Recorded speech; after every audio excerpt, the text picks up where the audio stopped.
I acted like a struggling artist at my fiancé's family dinner. What his father discovered left the room silent. My name is Claire Donovan, 31 years old, and to anyone watching me weave through the foggy streets of Seattle on my old blue bike, I look like every other freelance designer chasing deadlines and coffee. My jeans are paint-stained, my tote bag covered in ink sketches, and the worn sketchboard strapped to my back squeaks when I brake at lights. What no one sees is the quiet empire behind that simplicity. 3 companies built from nothing but stubborn faith and sleepless nights. AB2B Design Studio, a UI divided by UX agency for SaaS brands, and a small on-demand packaging factory tucked near the port. Each runs smoothly enough that I could stop working tomorrow and live comfortably for years. But I never wanted to look comfortable. I wanted to stay invisible, to see people for who they are when they think you have nothing to offer. Even Daniel, my fiancé, doesn't know. He's 34, a kind, grounded product manager who grew up in a world where wealth was wallpaper, old money, calm, and quiet privilege. Last week, he reached for my hand and said softly, "My parents want to meet you. They're particular." I smiled, but inside, something shifted. I wanted to see what particular meant when they believed I was just a broke artist with a bike and a dream. So I decided not to correct them. Not yet. Because sometimes, truth deserves a stage. And that night, when his father saw my last name, everything changed. Have you ever hidden a part of yourself just to see who would still treat you with respect? If you have, tell me, I'd love to know. I grew up in Astoria, Oregon, a small coastal town where mornings smelled of salt and sawdust, and everyone waved when they passed you on the street. My father, Patrick Donovan, built fishing boats by hand. His palms were rough, his nails always chipped, and when I was little, I used to think the smell of varnish and pine was what love must smell like.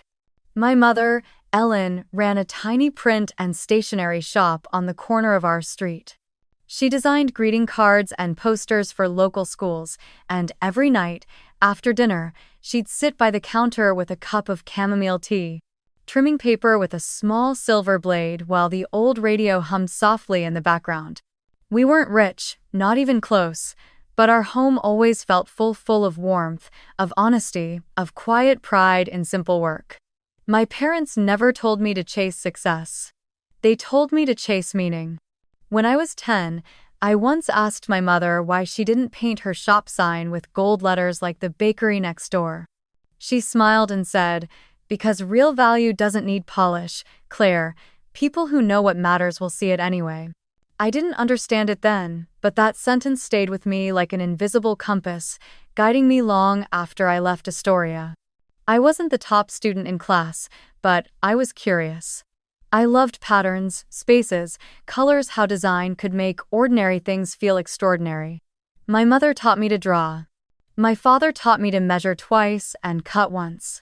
Together, they taught me to see beauty in purpose. When I got a full scholarship to the University of Washington, it felt like our small world cracked open. I remember my father's hands trembling slightly as he handed me a folded $100 bill, their entire savings for the month, and said, "Don't let anyone tell you art isn't work." I promised I wouldn't. Seattle was nothing like home. It was vast, electric, full of noise and speed. I majored in design and business, splitting my time between sketching models and analyzing market reports. To cover living costs, I worked as a part-time barista, then as a layout assistant at a small magazine, and finally as a freelance illustrator. There were weeks when I slept 4 hours a night, but I didn't mind. I was learning how the creative world worked and how fragile it was. After graduation, I joined a design startup run by 2 brilliant but reckless founders. For a year, we lived on instant noodles, pitching to investors who never called back. When the company folded, I thought I'd failed. But failure, as I would later learn, is just tuition for the lessons no school teaches. I took my last paycheck, barely enough for rent, and started freelancing again. I rented a 200 square foot studio apartment, set up an old MacBook on a folding table, and began taking small projects. Poster designs, app icons, packaging mock-ups. It wasn't glamorous, but it was mine. 2 years later, I tried again my first company, a small creative studio offering brand design for local restaurants and cafes. It worked for a while until a client defaulted on payment and I had to shut it down. That one hurt more than the first. But it taught me how to negotiate contracts, how to protect my work, and how to lead without needing to impress. The second startup focused on web design for SaaS companies, and that one took off. We didn't go viral or get acquired. We grew slowly, quietly, but sustainably. Within 3 years, I'd built enough recurring clients to start a third venture, a packaging and fulfillment company that provided on-demand printing for boutique brands. Together, those 3 companies became my life's quiet architecture, nothing flashy, but solid, stable, self-sustaining. And yet, even with all that, I never felt the need to announce it. I still lived simply biking to meetings, wearing thrifted clothes, eating at the same noodle shop near my apartment. I refused to upgrade to luxury because luxury, to me, was freedom to say no, to choose work that mattered, to disappear when I wanted. Money, I realized, can build cages disguised as comfort. I didn't want that. I wanted lightness, the kind that lets you wake up every morning and feel unchained. My parents visited once, years later, when my second company finally turned a profit. I took them to dinner in a small Italian restaurant overlooking the water. My mother, wearing her best floral dress, looked around the place and whispered, "You did all this?" I nodded. My father didn't say much. He just squeezed my hand and said, "I'm proud of you, but don't forget where you came from." I promised him I wouldn't. After they left, I sat by the bay that night, watching ferries cross the dark water, and thought about how success changes people, not always in the ways you can see. Some become louder, some become colder. I wanted to become quieter, to let my work speak when I didn't. That's why, when I met Daniel years later, I didn't tell him how much I earned or what I owned. Not because I wanted to deceive him, but because I wanted to protect the part of me that still belonged to the girl from Astoria, the one who believed in effort over image.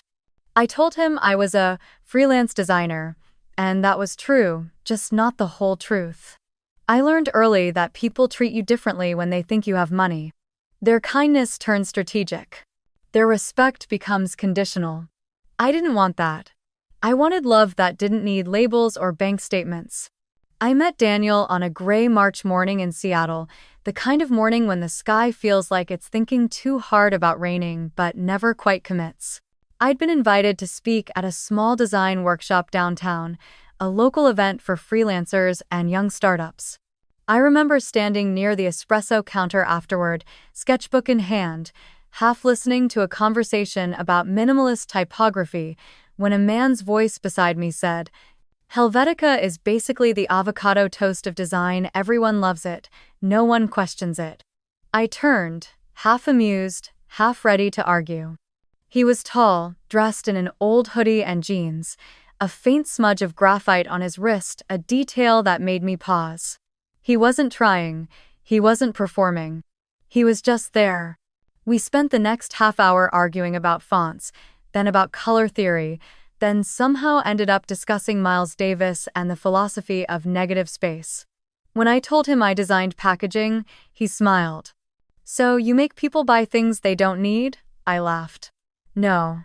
I make the things people already need look like they deserve to exist." That line made him grin, the kind of grin that stays with you for days. Over the next few weeks, our paths kept crossing. He turned out to be a product manager at a small software firm 2 blocks from my studio. Sometimes, after work, he'd drop by with coffee and stories about debugging chaos or office politics. He spoke the language of logic and structure, while I lived in sketches and color palettes, but somewhere between code and canvas, we met in the middle. Our first real date wasn't planned. It was a rainy Thursday when my bike chains snapped near the University District. I was late for a client meeting, soaked, and ready to curse the world when I heard someone call my name. Daniel had been leaving a meeting nearby. He offered me a ride, and when I hesitated, he said, "It's not pity, it's logistics. That made me laugh, so I said yes. We ended up skipping both our meetings and ducking into a small bookstore cafe where we talked for hours about cities we'd never been to, people who shaped us, the kind of work we'd do if money didn't matter. By the time we stepped back outside, the rain had stopped. He looked at me and said softly, "It's strange, but I feel like I've known you longer than a few weeks." I smiled. Maybe we met in a past life at a typography exhibit. That was how it started. Slow, organic, unforced. He was patient, kind, and funny in the most unassuming ways. He remembered how I liked my coffee, brought flowers that weren't store-perfect but hand-picked from Pike Place, and listened when I talked about the ethics of design like it was philosophy, not business. With him, I felt safe enough to be simple, and maybe that's why I kept my world small around him. He knew I was a designer. He'd seen my freelance portfolio, the simple website that listed small projects and collaborations. I told him I had a few long-term clients and that I made enough to live comfortably. That was true, just not the full picture. What I didn't say was that one of my companies had just landed a multi-year contract with a global cosmetics brand, or that the server bills he teased me about were for 3 separate operations. I didn't tell him because I didn't want to see that shift in his eyes, the one people get when numbers enter the room. Daniel's world was different. He came from a family that didn't just have money, they had lineage. His parents lived in a sprawling home in Medina, overlooking the water, where neighbors included CEOs and old family names carved into donor walls at museums.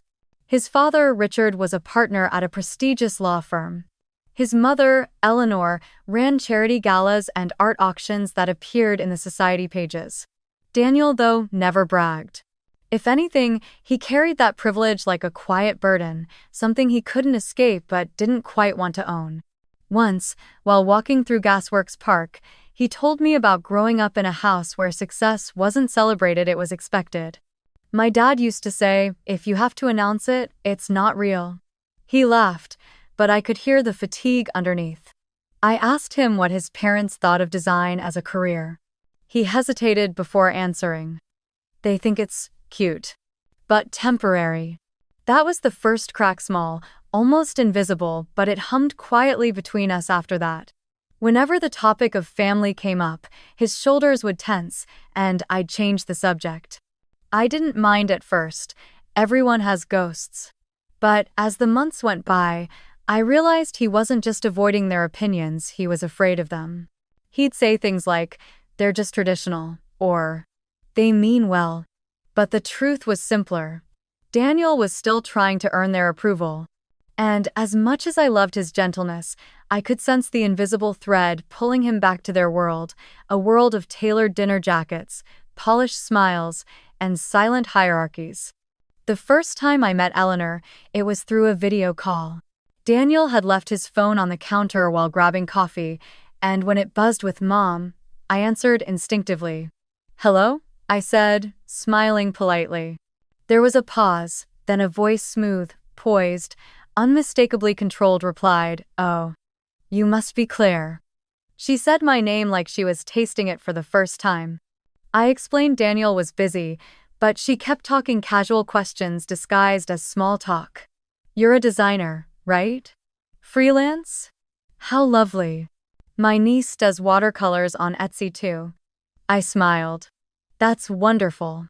Then came the pause. I imagine freelance work can be uncertain. But I suppose freedom matters more to some people. That word freedom carried a tone I'd heard before, from clients who assumed I couldn't afford to say no. "It does," I replied calmly. "I think freedom is the only real luxury." She smiled thinly before Daniel came back into the frame, all flustered apologies. But after the call, he didn't ask what we'd talked about. Maybe he didn't want to know. Still, our relationship grew. We moved in together after 2 years, into a small apartment above a bakery in Capitol Hill. We built routines. Saturday market runs, late-night debugging sessions, shared takeout on the couch while brainstorming my latest project or his next app feature. It was simple. It was enough. But occasionally, I'd catch him staring when I paid for dinner, or when I turned down expensive trips his friends proposed. Once, he said softly, "I just don't want you to feel lesser." I looked up and said, "Lesser than what?" He hesitated. "Than what they expect." That was when I realized he wasn't ashamed of me. He was afraid I'd embarrass them. He never asked how much I earned. And I never volunteered the truth. Because deep down, I think he liked believing he was the provider. It made him feel like the world made sense. And maybe I liked letting him because part of me wanted to see how far kindness could go before it turned conditional. The night he finally said, "My parents want to meet you," I smiled and said yes. But inside, something small and cold twisted in my chest, not fear, not insecurity, but anticipation. Because if their world ran on appearances, I wanted to see how it would treat a woman who looked like she had none. And somewhere deep down, a quieter voice whispered they won't see you until they need to.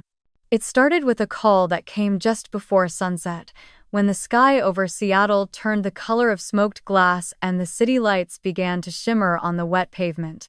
I was sketching packaging concepts on my tablet when Daniel's phone, resting on the kitchen counter, began to buzz with a familiar name, Eleanor Mitchell. He picked it up immediately, his posture straightening the way it always did when he spoke to his mother. I watched as his expression shifted polite, deferential, the same boyish guilt I'd seen in him whenever she asked something he couldn't refuse. "Yes, Mom," he said, glancing at me with a hesitant smile. "She's right here." Then he mouthed, "She wants to talk to you." I wiped my hands, took a slow breath, and accepted the phone. Her voice came smooth as silk, practiced warmth, the kind that could turn sharp without warning. "Claire, dear, I hope you don't mind me calling directly. Daniel mentioned that your schedule's rather flexible." She drew out that last word ever so slightly, like she was testing how far she could stretch politeness before it broke. I smiled even though she couldn't see it. "Yes, I make my own hours. Perks of being a freelancer, I suppose." "Oh, that must be so liberating," she replied. "Though it must take discipline to stay motivated when you don't have structure." There it was, the soft condescension hidden behind the compliment, perfectly balanced on the edge of civility. She didn't pause before continuing.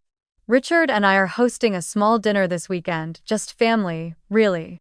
It's long overdue that we meet the woman who's stolen our son's heart." Her phrasing, stolen, made me smile for reasons she'd never understand. I thanked her and said I'd be honored. But as we spoke, I could feel the invisible script unfolding between her words. Every question carried two layers. "Do you live alone? How long have you been freelancing? Do you find it sustainable?" Her tone was casual, but her curiosity wasn't. She was measuring me, fitting me into a box she could label neatly: artist, dreamer, temporary distraction. When the call ended, Daniel looked at me, uncertain. "She means well," he said softly. "She's just old-fashioned." I smiled, setting the phone down. "Old-fashioned," I repeated. "That's one way to put it." But that night, as I lay awake listening to the rain tapping against the window, something inside me began to stir, not anger, not resentment, but curiosity. It wasn't the first time I'd been underestimated, and it wouldn't be the last. Yet somehow, this one felt different. Because now, it wasn't just about business or clients. It was about something more personal, the unspoken line between respect and standards.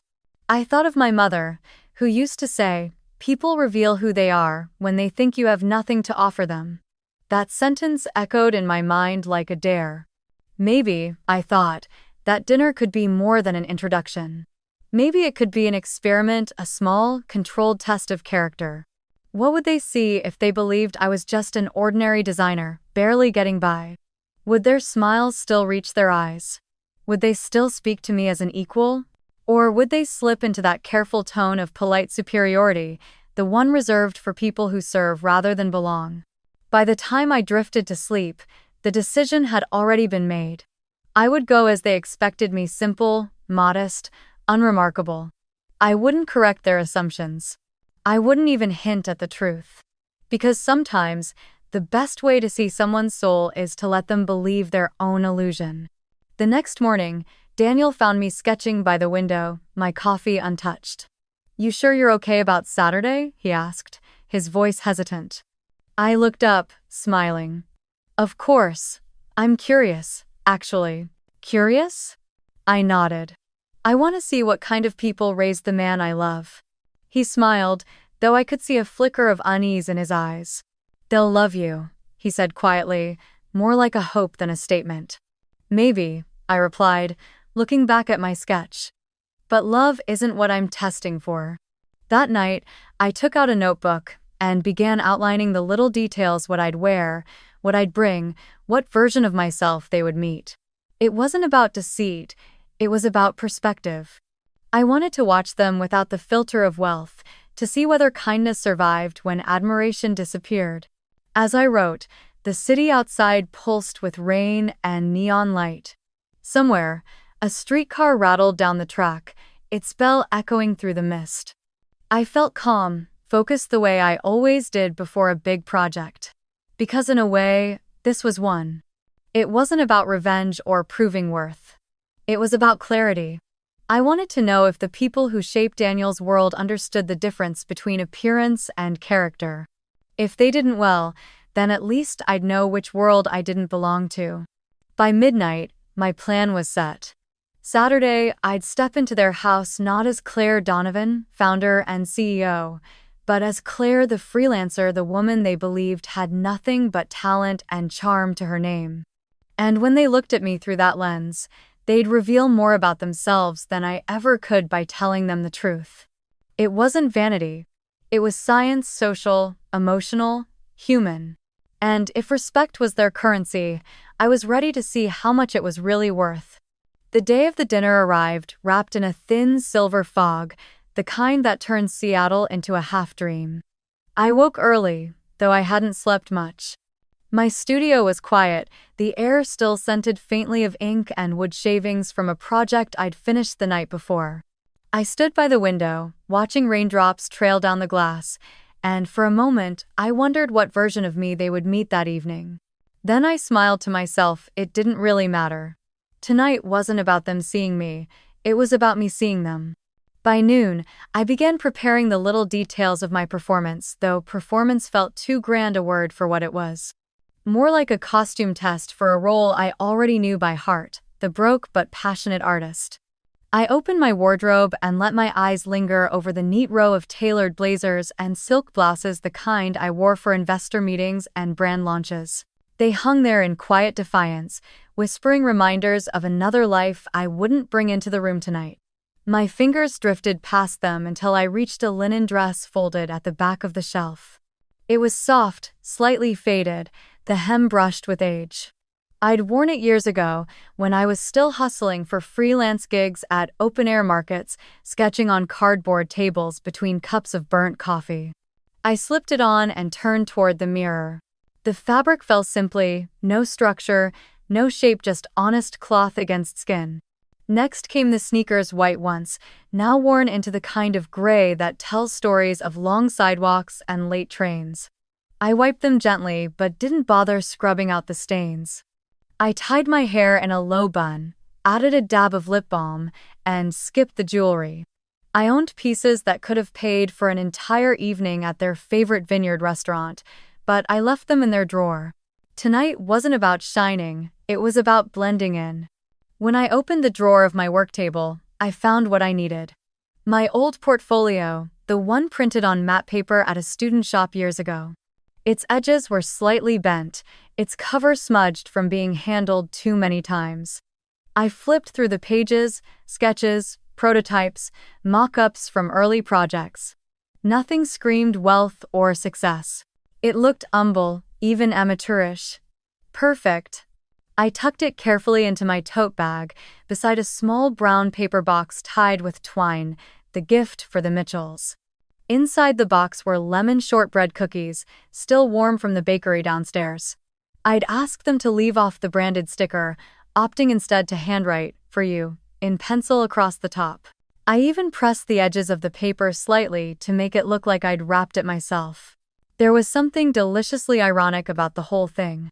I owned a packaging company that designed luxury boxes for boutique chocolatiers, yet here I was, pretending not to know how to fold paper cleanly. As the afternoon dimmed into that soft blue light between day and evening, I sat at my work table, tracing the edge of my coffee cup, thinking. I wasn't nervous, just curious. There was no anger in what I planned, only observation. People reveal themselves when they believe no one important is watching. And tonight, I wanted to know who the Mitchells were when they thought I didn't matter. I remembered something my father once said while sanding a boat hull. When you test wood for strength, you don't hammer it, you just add weight until it speaks. I smiled. That was what tonight would be, not a fight, just weight added carefully until truth creaked through the polish. By 6, the fog outside had thickened, curling around the street lamps like silk smoke. I slung the tote bag over my shoulder, locked the studio door, and started walking toward the station.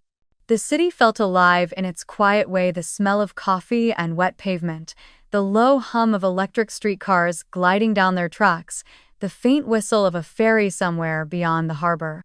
A man played jazz on a saxophone near the corner, the notes spilling into the mist like soft defiance. I took the train toward Medina, where Daniel's parents lived. As we crossed the bridge, the skyline shimmered behind me, dark glass towers stitched with threads of light. I could see my faint reflection in the window, simple dress, tired shoes, no makeup. To anyone else, I might have looked like a woman heading to a dinner where she hoped to impress. But I wasn't hoping for anything. My heart was still, steady. I whispered to myself, tonight I don't need to win. I just need to see who's playing. The car doors opened with a sigh of compressed air, and cool mist rolled in as I stepped out. Daniel was waiting near the curb, his coat neatly pressed, his expression both excited and uneasy. "You look beautiful," he said softly. I could hear the hesitation, as though he didn't know whether his parents would agree. "Thank you," I replied, smiling. "It's just an old dress."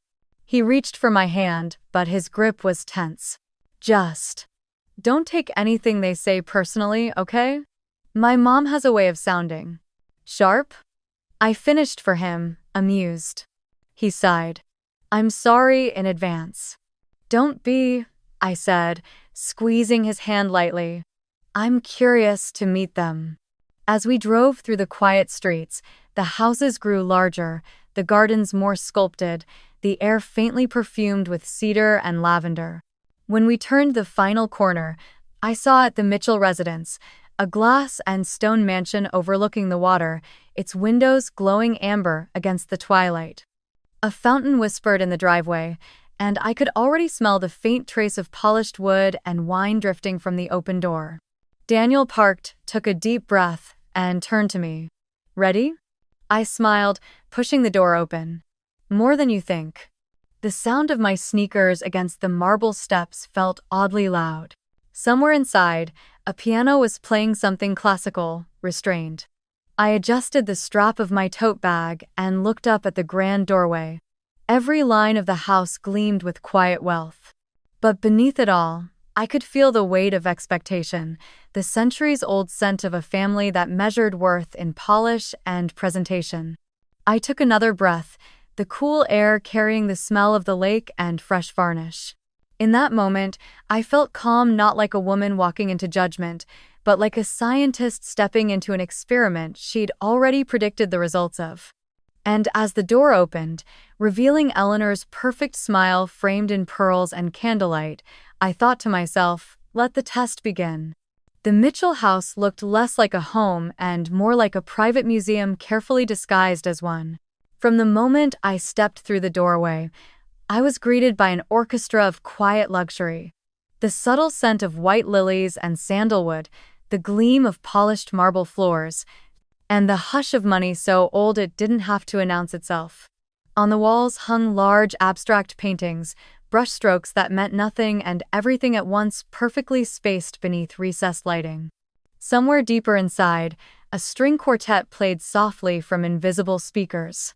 Eleanor stood at the top of the stairs, her smile a flawless sculpture of grace and calculation. Her dress shimmered faintly under the chandelier champagne silk, understated but unmistakably couture. "Claire, dear," she said, descending with practiced poise, "you made it. How lovely to finally meet you in person."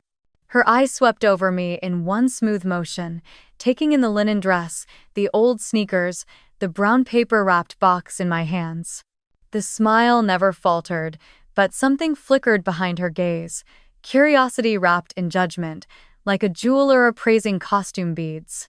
I offered the box. "I brought something small cookies from the bakery downstairs." "How thoughtful," she said, accepting it delicately as though it might stain. "Homemade?" "Not exactly," I replied. "But they taste like they could be." She gave a soft laugh that didn't reach her eyes. "How charming. Richard will appreciate the gesture, won't you, dear?" Her husband appeared from the next room, tall and silver-haired, with the easy confidence of a man accustomed to being deferred to. "Ah," he said, extending a hand. "So this is the designer." His handshake was firm, polite, but impersonal, like closing a deal. I smiled. "It's nice to meet you, Mr. Mitchell." "Richard, please," he corrected. "We're all family here. Daniel's told us so much about you." "Oh, wait." I glanced at Daniel, who stood behind them, smiling nervously, his hands tucked into his pockets. "All good things, I hope." Richard chuckled. "Mostly." They led me through the foyer into the living room, where every surface gleamed glass, chrome, ivory. The fireplace was framed by two enormous abstract canvases, and the rug beneath my feet looked like something that had never once been stepped on. A decanter of vintage wine sat waiting on a marble tray. "Such understated style you have," Eleanor said as she motioned for me to sit. "It's refreshing these days to meet someone who doesn't chase trends." "Thank you," I replied, lowering myself carefully into a cream armchair. "I like things that last." "Yes, of course," she said smoothly. "Timelessness over fashion, I admire that. Though sometimes," she added lightly, "the right accessories can make a woman's simplicity shine even brighter." Her gaze flicked toward my bare wrists and neck. I smiled. "I suppose I haven't found the right ones yet." Richard poured me a glass of wine before I could decline. "You'll like this, it's a 2012 Bordeaux, cost me a small fortune." "Then I'll make sure not to waste a drop," I said with a nod. Eleanor laughed again, that polite, brittle laugh that sounds like fine china tapping against glass. "Daniel mentioned you live in Capitol Hill, correct?" "Yes, near the park." "Abu." "Oh, that area's artistic," she said, as though the word itself carried dust. "Full of charm and street murals. We used to attend a fundraiser there once a year." "It's a beautiful community," I said evenly. "Lots of artists, small cafes, people who wave when you walk by. It feels alive." "Of course," she said. "It must be inspiring. Though I imagine parking is dreadful." I took a sip of wine to hide my smile. "It is. That's why I bike." Her eyebrows lifted slightly. "You bike? In Seattle?" "Every day," I said. "Rain or shine." Richard laughed, impressed in spite of himself. "That's commitment. Daniel can barely walk to the mailbox when it rains." Eleanor shot him a glance, then turned back to me. "It's wonderful to see someone so grounded. I sometimes tell Daniel that ambition is important, but stability is what builds a future." "You're lucky, Claire. Not everyone can live so freely without worrying about long-term plans." I nodded, my voice calm. "Freedom has its own kind of stability, I think. It teaches you what you can live without." For the first time, the smile on her face faltered. How philosophical. Dinner was announced by a housekeeper who moved so quietly she might have been a shadow. The dining room was everything you'd expect: long linen-covered table, crystal glasses, candles flickering against the gleam of silverware. I could see my reflection in every polished surface. We sat. Eleanor across from me, Richard at the head, Daniel beside me. The first course arrived: beet salad arranged like art. Eleanor gestured toward my plate. You must love beautiful things, she said. Being in design and all. I do, I replied. But I think beauty's a side effect of function done well. How interesting, she said, tilting her head. I suppose that's why your work must be so creative. Daniel mentioned you're a freelancer, yes? That's right. Oh, must be exciting, Richard chimed in, never knowing what the next month will bring. I smiled lightly. It keeps me on my toes. Eleanor leaned forward, her voice honeyed. If you ever need help with connections, clients, investors, we'd be happy to introduce you to a few people. We know several firms looking for in-house designers. You'd have more structure, perhaps. That's generous of you, I said, meeting her gaze. But I'm happy where I am. I value freedom more than structure. I'm a bit. Ah, she said softly, nodding. Freedom. Such a lovely word. Though, of course, it's easier to enjoy when you don't have to think about bills or retirement plans. Daniel shifted beside me, clearing his throat. Mom. Oh, I'm only teasing, she said, waving a hand. Don't be so sensitive, we're just talking. But the air had changed. Beneath the flicker of candlelight, every word carried a quiet weight, each compliment edged with something sharper. Richard turned to me again. So, what kind of clients do you usually work with? Mostly small businesses, I said smoothly. Independent brands, startups, things like that. Very noble, he said. Supporting the little guys. Eleanor smiled. It's nice that you're not materialistic. I find that rare these days. I think simplicity leaves more room for meaning, I said. She tilted her head, lips curving. Of course. Still, I do hope you'll let us treat you to something nice now and then. Maybe a wardrobe refresh. You have such potential, it just needs a little polish. Daniel coughed softly. Mom. She raised her wine glass delicately. To potential then, she said sweetly. I lifted my glass too. And to the courage to see it. For the briefest second, her eyes met mine sharp, assessing. She wasn't used to people answering her with grace that didn't yield. The next course came and went, conversation drifting between charity events, vineyard investments, and art auctions in Napa. I listened, nodded, contributed when asked, but mostly I observed the choreography of wealth in motion. Compliments that were codes, kindnesses that were currency. At one point, Eleanor turned to Daniel, her tone light but deliberate. You always did bring home the unconventional ones. He smiled nervously. You mean interesting. 9. Of course, she said, her gaze flicking toward me. Interesting. For the rest of the meal, Daniel said less and less. Every time his parents spoke, he seemed to shrink a little, his shoulders folding inward. When I tried to catch his eye, he looked away. His silence, though meant to keep peace, became a quiet betrayal all its own. By dessert, I knew enough. The Mitchells weren't cruel, just careful.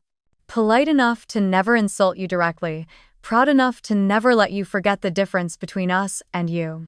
As Eleanor's laughter chimed faintly across the table, I looked at the polished glasses, the flawless tablecloth, the room so perfect it almost suffocated. And deep inside, I felt the faintest flicker of something I hadn't expected, not anger, but sadness. Because, beneath all that beauty, there was nothing warm. Only presentation, only standards. And I thought to myself, tonight's experiment is going exactly as predicted. The candles had burned low by the time dessert arrived, a perfect chocolate souffle with a thin dusting of powdered sugar, served on porcelain plates that looked too delicate to touch. The wine had made everyone softer, but not kinder. Politeness had settled into the room like a heavy perfume, too sweet, too strong, masking everything real beneath it. Richard leaned back in his chair, swirling the last of his Bordeaux. So, Claire, he began, his tone casual but calculated. You've been freelancing for, what, a few years now? Almost 8, I replied evenly. He nodded slowly, the kind of nod people use when they're already preparing their next question. That's impressive.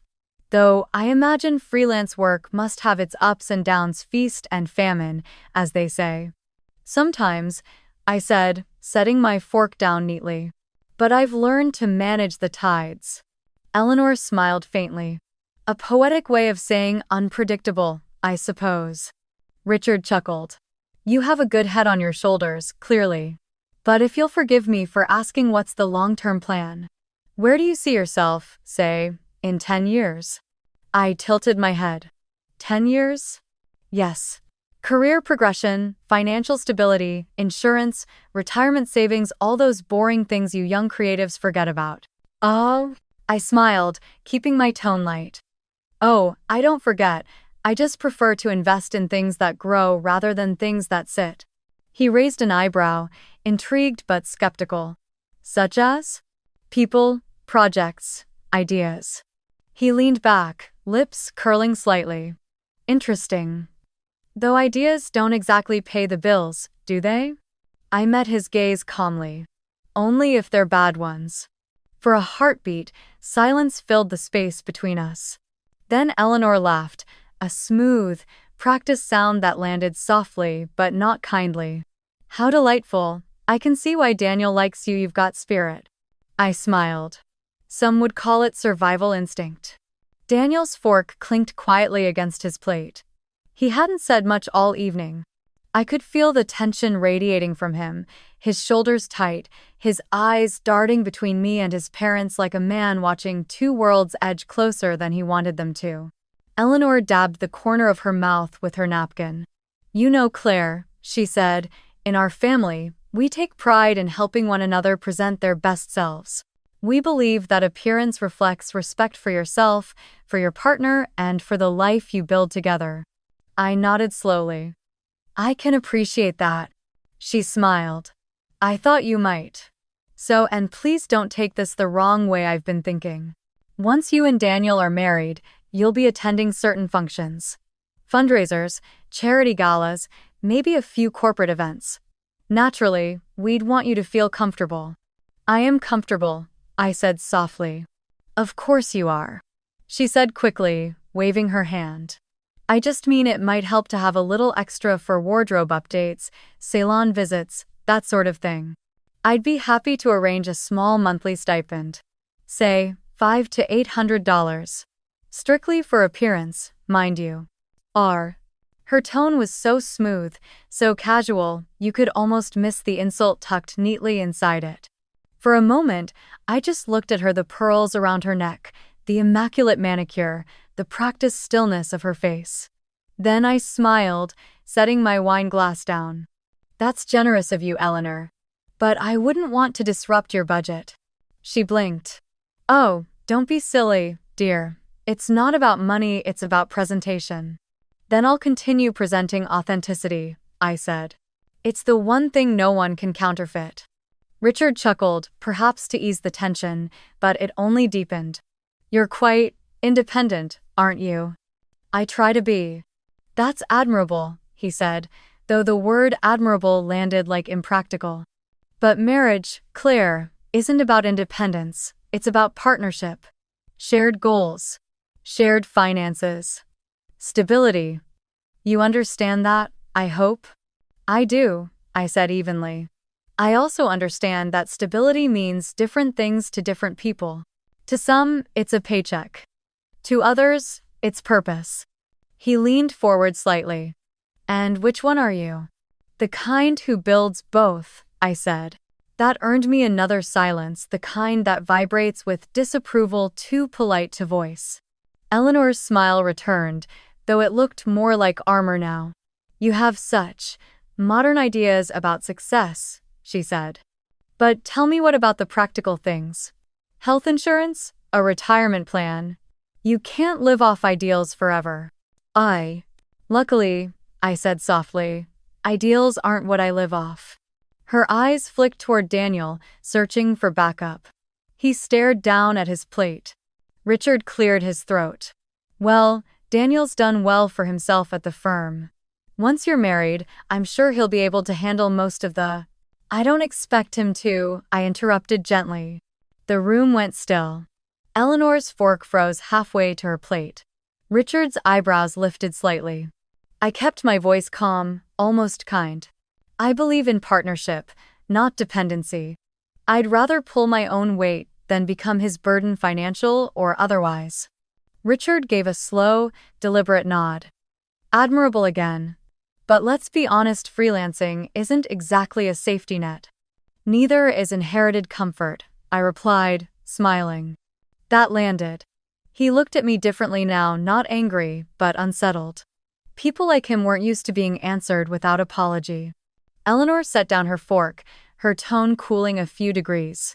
You know, Claire, there's something I've learned after 30 years in this circle. Presentation matters, not because it's shallow, but because people judge what they see long before they listen. In our circles, she said, leaning slightly forward, image is everything.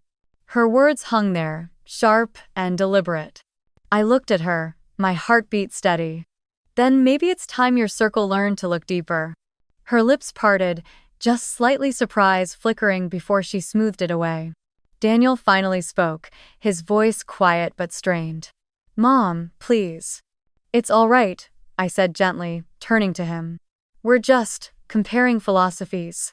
Eleanor exhaled through her nose, smiling again, though this time it didn't reach anywhere near her eyes.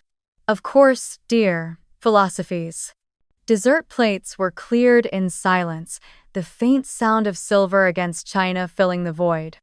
Outside, the rain had started again, soft, steady, the kind that turns reflections into watercolor. Richard rose, straightening his jacket. Well, he said, glancing at his wife. Shall we move to the parlor for coffee? Eleanor nodded, her composure fully restored. Yes, let's. As we stood, she touched my arm lightly, a gesture that felt more like a reminder of rank than affection. You've got quite a spark, Claire. I hope you never lose it. Don't worry, I said, matching her tone. It doesn't depend on approval. She smiled, serene and sharp. How fortunate. We moved toward the parlor, Daniel walking beside me in silence. I could feel the apology he couldn't bring himself to say. When we passed a polished glass cabinet filled with vintage crystal, I caught my reflection linen dress, messy bun, bare hands, and I smiled. Because beneath their perfectly folded politeness, the truth was already shifting. I had seen it in their eyes, in the way Eleanor's voice tightened, in the way Richard's questions grew heavier.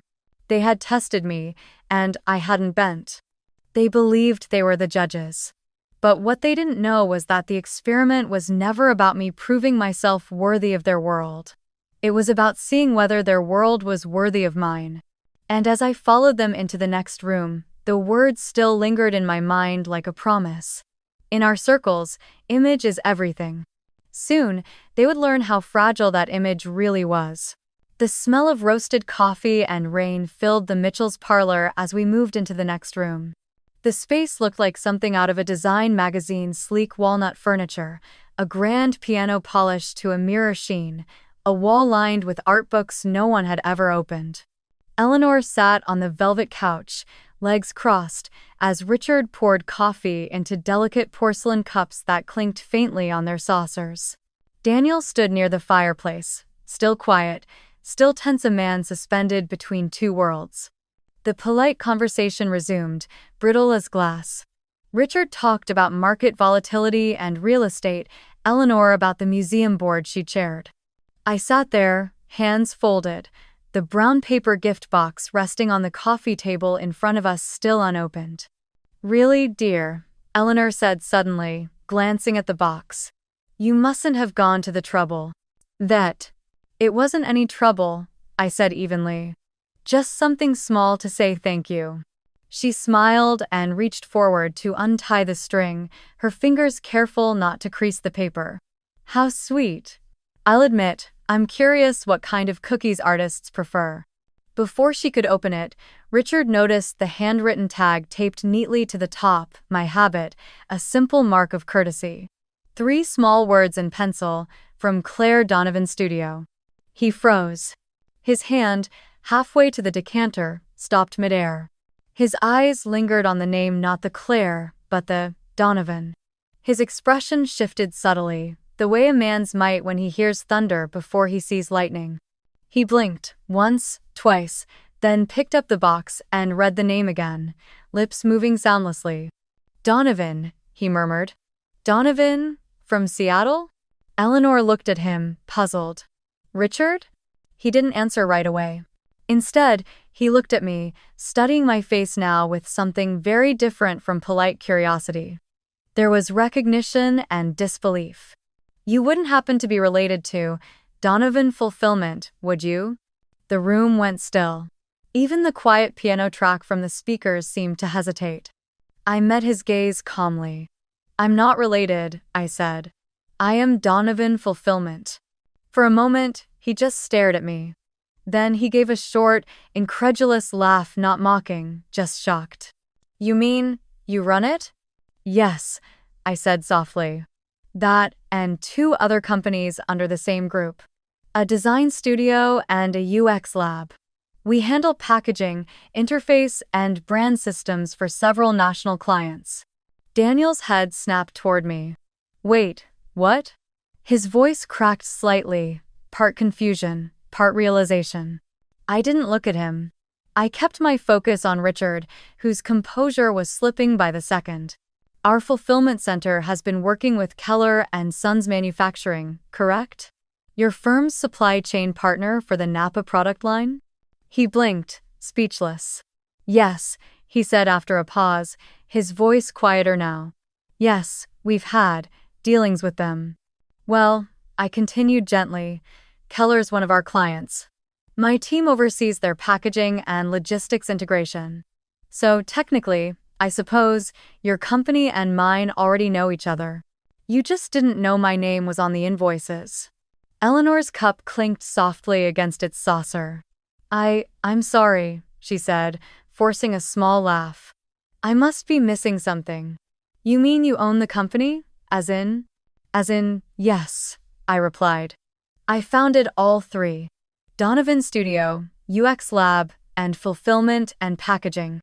They operate under the Donovan Group. Daniel still hadn't moved. Claire, why didn't you tell me? He asked, his voice barely above a whisper. I turned to him finally. Because I wanted to know if I mattered without it. Eleanor looked from me to Richard, then back again, her expression unraveling, composure fading into discomfort. That's quite the surprise, she said, her voice trembling faintly under the weight of what she was trying to hold together. Richard, still stunned, cleared his throat. You're the Donovan who negotiated the West Coast expansion? Yes. The one who, he stopped, then chuckled under his breath. God, you're the reason our supply chain didn't collapse in 2020. When Keller couldn't fulfill orders, they outsourced to your network. My firm represented one of their clients then. We thought we'd lost the deal until your group stepped in. I nodded. I remember. Your name came up in the legal paperwork. He let out a slow exhale, rubbing the back of his neck. Well, I'll be damned. Eleanor looked like someone had pulled the rug from under her but was determined to pretend it hadn't happened. You must understand, dear, she said quickly. We had no idea. Daniel never mentioned. Because Daniel didn't know, I said gently. And that's exactly the point. Her eyes darted toward her son. You didn't? Daniel swallowed. No, he said quietly. She never told me. The silence that followed wasn't cold, it was stunned, heavy with the sound of perception cracking open. I leaned back slightly, folding my hands in my lap. I wasn't hiding anything, I just didn't feel the need to lead with it. I wanted to see how people treated me without the filter of a last name. Richard let out a low whistle. Well, you certainly got your answer tonight. Yes, I said softly. I did. Eleanor tried to recover, straightening her shoulders. Claire, I hope you don't think we were being judgmental. We were merely curious. I met her eyes. Curiosity isn't the problem, Eleanor. Assumptions are. She faltered, then smiled thinly. You must understand, in our circles, people often present themselves as better than they are, I finished for her. Yes, I've noticed. For the first time all evening, Richard laughed genuinely this time, the tension breaking just enough to let something human through. She's got you there, Ellie. Eleanor's cheeks flushed faintly. Richard. He raised his hands in surrender, still smiling. No, really. I like her. She's got steel. Steel isn't the word, Eleanor muttered under her breath. I stood, slowly, setting my untouched coffee down. You know, I said, my voice calm but clear, respect isn't a uniform. It's a habit. And it shows up most clearly when you think no one's watching. Richard's smile faded. He nodded, the weight of understanding settling over him. You're right, he said quietly. And tonight, we weren't watching ourselves very well. Ding. Eleanor stayed silent, eyes fixed on the coffee cup in her hands, as though the pattern of the porcelain might explain how the evening had slipped from her control. Daniel finally stood too, stepping closer. His face was pale, caught between shock and shame. Claire, I shook my head. It's okay, you don't need to explain. He looked down. I didn't know how to stand up to them. I thought if I stayed quiet, things would stay peaceful. Silence isn't peace, I said softly. It's just the absence of courage. For a long moment, no one spoke. Outside, the rain had softened into a mist, tapping gently against the wide glass windows overlooking the bay. The reflection of the chandelier shimmered in the dark water below, fractured and fleeting. Richard broke the silence at last. Claire, he said, his tone different now, grounded, almost humble. I owe you an apology. You've accomplished more than most people I know, and we sat here treating you like you were lucky to be here. I smiled faintly. I was lucky, I said. Lucky enough to see what really mattered. Eleanor lifted her gaze finally, her voice small. And what's that? Character, I said simply. The only kind of wealth that doesn't vanish when someone looks away. For a moment, something flickered in her eyes, something that might have been regret. She nodded once, barely. I reached for my bag, sliding my portfolio out, the one I'd brought as a prop. But instead of opening it, I set it gently on the table, next to the half-empty wine glasses and the small brown gift box with my name on it. That, I said quietly, was the version of me you were supposed to meet tonight, the broke artist you assumed was reaching for your world. Turns out, I wasn't reaching up, I was simply observing. And with that, I smiled, calm and unhurried, and raised my glass to them. To lessons, I said softly. Richard picked up his glass, hesitated, then clinked it gently against mine. The sound was small but resonant, like a note struck in a cathedral, clear, unpretending, true. Eleanor followed a moment later, her hand trembling slightly. Daniel, eyes wide with something between awe and guilt, lifted his too. The glasses met with a soft chime. And in that moment, amid the flicker of candlelight and the echo of rain against the glass, the hierarchy that had quietly ruled the room all evening dissolved. There were no circles anymore, no standards left to measure by. Only the quiet, undeniable weight of truth and the taste of respect, finally earned, finally equal. The room stayed still for several long seconds after the glasses touched. The faint echo of the toast hung in the air like the last note of a symphony no one quite knew how to end. I let the silence breathe, steady and deliberate. Then, gently, I set my glass down and reached for my bag. The act broke the spell. Eleanor blinked, as if waking from a dream, and Richard cleared his throat. Daniel shifted uneasily, unsure of what came next. Thank you for dinner, I said quietly. My tone was even, polite, the same one I used when closing a deal that had already been decided long before signatures were signed. It was a lovely evening. Eleanor recovered first. Oh, you don't have to go just yet, she said quickly, her voice almost too bright. We were about to have. I think I will, I said, smiling softly. It's been a long day. I reached into my bag and took out my wallet, slim, matte leather, understated. From it, I pulled a corporate card embossed with the Donovan Group logo. "Please allow me to contribute my share for dinner," I said, sliding it across the table. "Good food should be shared, not owed." Eleanor's mouth opened slightly. "That's really not necessary." "I insist," I said. "It's a matter of habit. I don't like leaving debts behind." Richard looked at the card, recognition flickering again. "Donovan Group," he murmured. Then he met my eyes and nodded slowly, a quiet gesture of respect that didn't need words. I left the card on the edge of the table, knowing full well they wouldn't dare charge it, but also knowing the image would stay with them. The simple act of offering it said everything that needed saying. I didn't need their approval or their generosity. I was already whole. Daniel stood as I reached for my coat. "Claire, wait," he said softly. I turned to him, buttoning the collar against my neck. "You should stay," I said. "It's family time." He shook his head. "You're my family too." "Then act like it," I said gently. "Next time." For a second, something raw flickered across his face, shame, maybe, or realization. But he didn't follow when I walked toward the door. Outside, the night had changed. The rain had stopped, leaving behind a sheen of silver across the driveway. The air smelled of cedar and sea salt, the kind of cold that bites gently at your skin but clears your mind. I breathed it in, long and deep, letting the quiet settle around me. The Mitchell mansion glowed behind me, its windows like golden eyes staring out into the dark.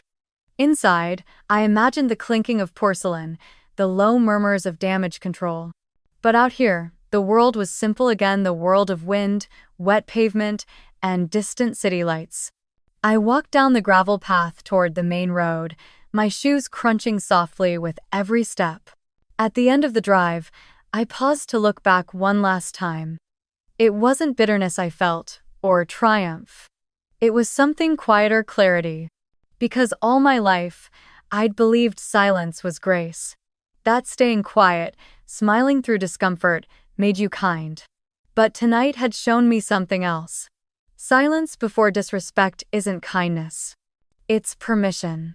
And when you allow people to treat you like you're lesser, you teach them that they can. A gust of wind brushed past, carrying the faint hum of the city beyond the hills. The sound of a freight train drifted from somewhere in the distance, low, steady, lonely. I stood there, listening, feeling that sound move through me. It reminded me of the girl I once was, biking through rain, painting in rented rooms, building things no one believed in yet. She had never asked anyone to see her worth. She had simply built it, piece by piece, until it spoke for itself. I smiled to myself. That girl had never really left. Headlights flashed behind me. I turned to see Daniel's car rolling slowly down the drive. He parked beside me, got out, and stood in the soft light spilling from the lamppost. The night wind tugged at his hair, his ties slightly loosened, his expression torn between guilt and awe. "Claire," he said quietly, his breath fogging in the cold. "Please, can we talk?" I didn't move closer. "You had hours to talk, Daniel," I said softly. "But you chose silence." "I'm Crisette." He winced. I didn't know how to stop them. They've always been like this. I thought if I just kept the peace.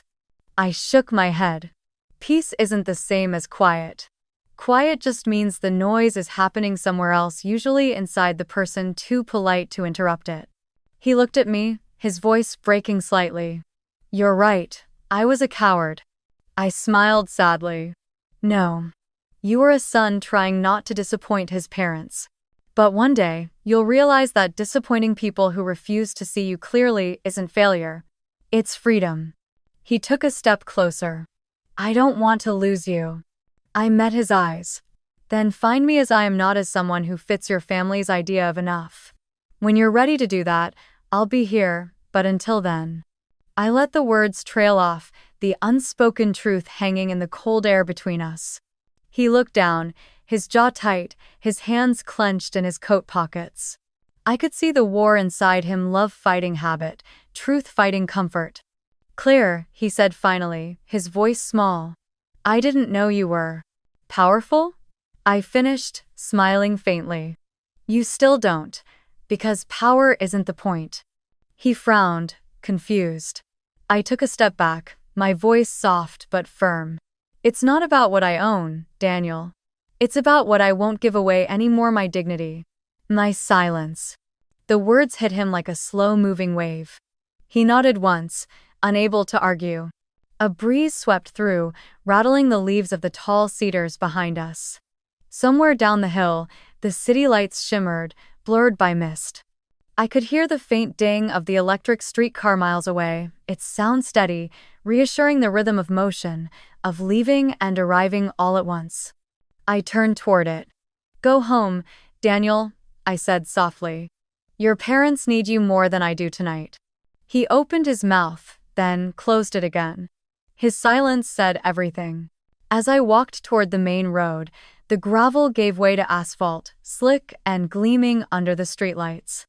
My reflection appeared faintly in the puddles, the linen dress, the loose hair, the woman who no longer needed to prove she belonged anywhere. A cab passed by, its headlights cutting through the fog. I raised a hand, climbed in, and gave the driver my address. As the car pulled away, I looked out the window at the water glinting between the trees, at the mansion fading behind the bend. I whispered to myself, almost without thinking, freedom isn't comfort, it's clarity. The driver glanced at me in the mirror, unsure if I'd spoken to him. I just smiled and leaned back. The city lights drew closer, their reflections dancing on the wet pavement like promises waiting to be kept. And as the car merged onto the bridge, Seattle spread out before me, rain-washed, humming, alive. Somewhere in the distance, a train horn echoed again, deep and resonant. I closed my eyes, letting it roll through me. Because tonight, for the first time in a long while, I wasn't leaving something behind. I was returning to myself. The next morning broke gray and quiet, the kind of light that looks like it's been washed clean overnight. I woke earlier than usual, my phone buzzing softly beside me. One unread message. Daniel, can we meet? Just to talk. For a moment, I stared at the screen, debating. A part of me wanted to ignore it, to let silence do the teaching. But another part, the part that still remembered the boy who quoted Miles Davis over coffee and fixed my broken bike chain, told me to go. Closure, after all, isn't always about walking away. Sometimes it's about making sure the door you close doesn't creak forever in your memory.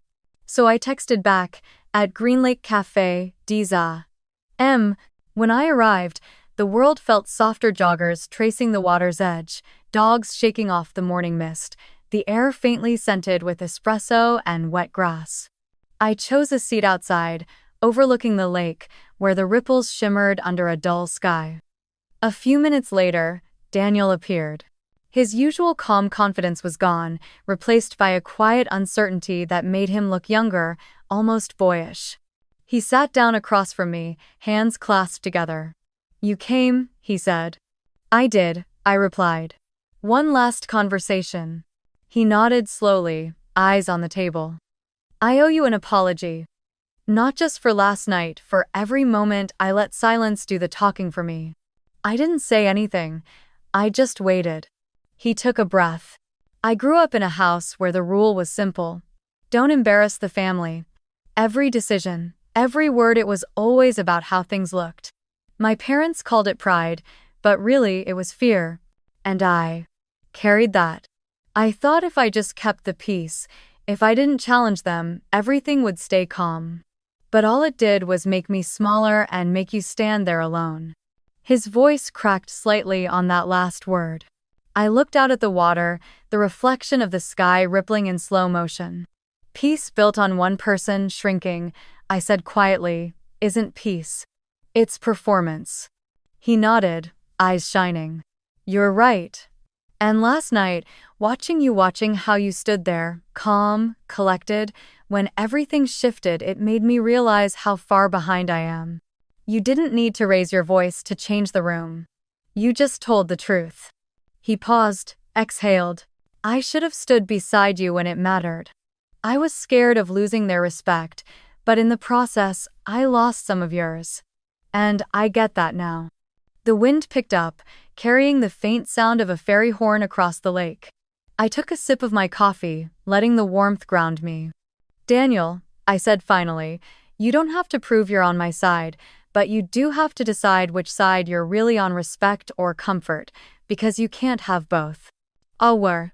He looked up at me, guilt and resolve warring quietly in his eyes. I want to be better. For you, for me. I don't want to be the man who lets others define what's right. I studied his face, the weariness, the sincerity.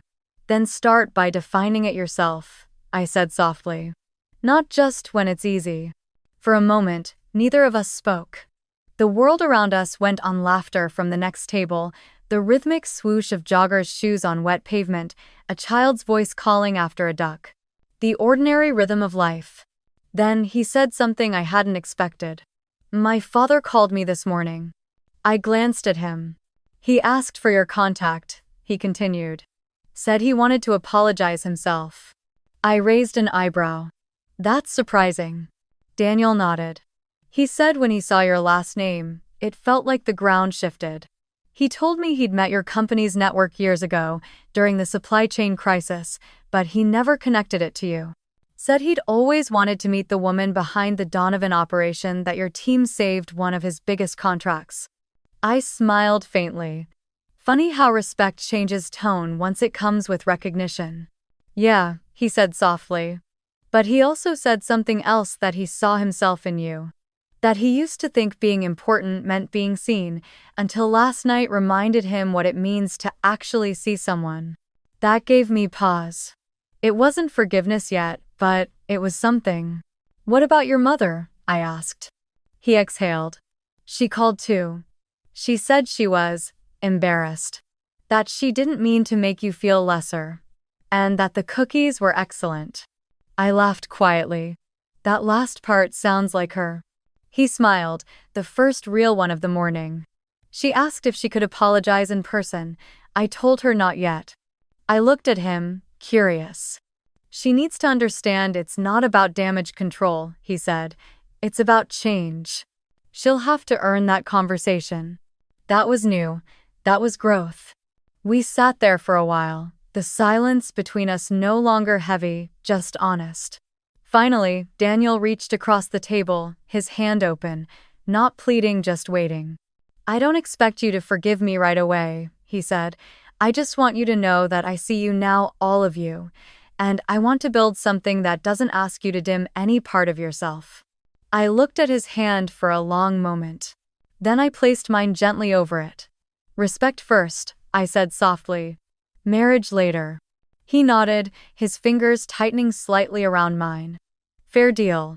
We stayed like that, two people holding a fragile understanding between them, not as lovers clinging to what was, but as equals learning what might be. The clouds began to thin, sunlight threading softly through the gray. Across the lake, the water shimmered with new light, the kind that doesn't erase the darkness before it, but builds from it. When we finally stood to leave, he walked me to my car, and for once, he didn't try to fill the silence with promises. He simply looked at me and said, "Thank you for not giving up on truth." I smiled. It's the only thing that doesn't depreciate. As I drove away, the reflection of the lake followed me through the window, calm, rippling, alive. Somewhere deep inside, I felt the tightness in my chest finally ease. Not because everything was fixed, but because the weight of proving myself had lifted. By the time I reached the bridge, my phone buzzed once more. A new message. Richard Mitchell. Claire, this is long overdue. Thank you not just for what you did last night, but for who you are. You reminded us what integrity looks like. We'd like the chance to make it right, if you'll allow it. I didn't reply right away. I just smiled, watching the water flash silver under the sunday. Because forgiveness, like respect, isn't granted by confession. It's earned by consistency. And maybe, just maybe, we were all learning that at last. A few months passed. Seattle slipped into spring, the air smelled of rain and lilac, the city alive again after the long gray hush of winter. My life didn't change overnight, but it shifted quietly, like the tide receding after a storm. Daniel and I began again, not by pretending the cracks hadn't existed, but by tracing them, honestly understanding what they had taught us about who we were and who we wanted to become. I spent more time at my studio, but the work felt different now. The projects were the same: rebrands, UX systems, packaging designs, yet my focus had widened. I started thinking less about clients and more about legacy. For years, I'd built companies that gave small brands a voice. Now, I wanted to do the same for people, especially women who were still where I had once been: talented, exhausted, and invisible behind someone else's logo. So I launched something new. I called it Design Her Worth, a mentorship and workshop program for women freelancers ready to become founders. It wasn't about fancy offices or startup buzzwords. It was about reclaiming ownership of work, of time, of voice. We met every Thursday evening in a rented art loft by the bay, surrounded by coffee cups and sketchpads. Some women came with half-finished portfolios, others with notebooks full of ideas they'd never dared to pitch. I helped them set up systems, write contracts, price their art fairly, and most importantly, believe that independence wasn't arrogance, it was survival. The first night, one of them asked, "Why call it Design Her Worth?" I smiled. Because no one else should get to design it for you. Daniel helped in quiet ways, coding the program's landing page, setting up digital tools, teaching workshops on project management. He'd changed, too. The man who once sought approval now sought understanding. He still spoke softly, but his silence was no longer avoidance. It was intention. On weekends, we volunteered together, sometimes at the soup kitchen near Pioneer Square, other times at a youth center, teaching design basics to teens who thought creativity had no place in their futures. One Saturday, I watched a 15-year-old boy light up as he built his first digital poster. His hands shook when he hit save, as if afraid the screen might erase his work. "I didn't know I could make something look this good," he whispered. "You didn't make it look good," I told him. "You made it feel real." He smiled, that quiet, disbelieving smile I'd once worn myself. Later that night, walking home through the city lights, Daniel slipped his hand into mine. "You've built something more powerful than any company," he said softly. I shook my head. "Not more powerful, just more honest. The rest was structure. This is purpose." He nodded, his thumb brushing my palm. "Your mother and father would have been proud." I smiled at the thought. They always believed value wasn't measured by what shines, but by what stays. He stopped walking, looked at me, and said, "Then let's make it something that stays." It wasn't a proposal. It didn't need to be. It was a promise wrapped in simplicity, the same kind my parents once taught me. The kind that doesn't need gold lettering to mean forever. A few weeks later, I hosted the first public showcase for Design Her Worth. 20 women presented their projects, their ideas, their courage. Some had tears in their eyes as they described walking away from clients who underpaid them. Others spoke about their first solo contracts, their first yes that didn't require an apology. The room was filled with laughter, coffee stains, and post-it notes, and, for once, it wasn't about impressing anyone. It was about seeing each other clearly. As the event ended, I stood near the window, watching the sun dip behind the sound. The reflection of the city shimmered on the water like 1,000 tiny promises. I thought about that night at the Mitchells, about the polished silverware, the quiet condescension, the moment when my name cracked open a room. It wasn't anger that surfaced now, but gratitude. Every condescending smile, every soft dismissal, had become the forge that shaped this calm strength. I turned to Daniel, who was helping stack chairs with the volunteers. He caught my eye and grinned. "You ready to go?" "Almost," I said.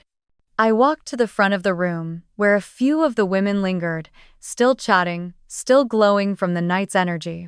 "Before you leave," I said, "I want to remind you of something. Simplicity isn't the absence of luxury. It's the presence of clarity. Being understated doesn't mean you have less, it means you've chosen what's worth keeping." "All may." They nodded, their faces soft but determined. Outside, the city hummed neon lights reflecting off wet pavement, the rhythm of footsteps and rain blending into something quietly beautiful. That night, as Daniel and I walked home along the waterfront, he stopped to look at the skyline. "You know," he said, "when I first met you, I thought your simplicity was just aesthetic. Now I get it, it's your philosophy." I smiled. Simplicity isn't lack, it's choice. And I finally know what I want to keep. He squeezed my hand. "And what's that?" "The things that can't be bought," I said softly. "Respect, purpose, peace." The wind carried the faint sound of fairy horns across the water.